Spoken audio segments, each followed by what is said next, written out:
الله naxariistay 158 ruux oo ah muslimiinta Falastiiniyiinta ayaa naftooda ku waayay weerarkii xalay lagu soo qaaday Masjid al-Aqsa ay ku soo qaadeen ciidamada booliska Israa'iil ayaa xadgudubyo ka dhinaca xagga diinta u geysanaysa muslimiinta Falastiin oo ku weeraraysa masjidka al-Aqsa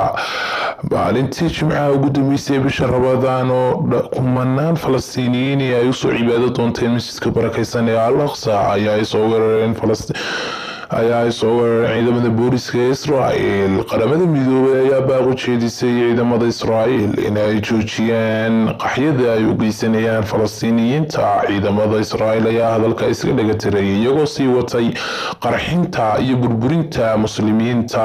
ay sameynayeen oo ay ka mid ahaayeen inay gacanna ku dagaalamayeen gacanna ay ku guriyeen dhaawacyadooda laga dhaawacay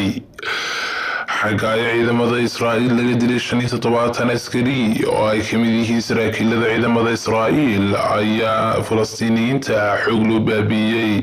masjidka al-Aqsa ayaa hadda qaybo fara badan ay dumsan yihiin xagga la soo warinay warar sheegaya in ciidamada Israa'iil adeegsanayaan sunta gaaska ee dadka ka ilmisaysa iyo xabadan nool ay ku ridayaan muslimiinta iyo dadka shacabka ee xagga jooga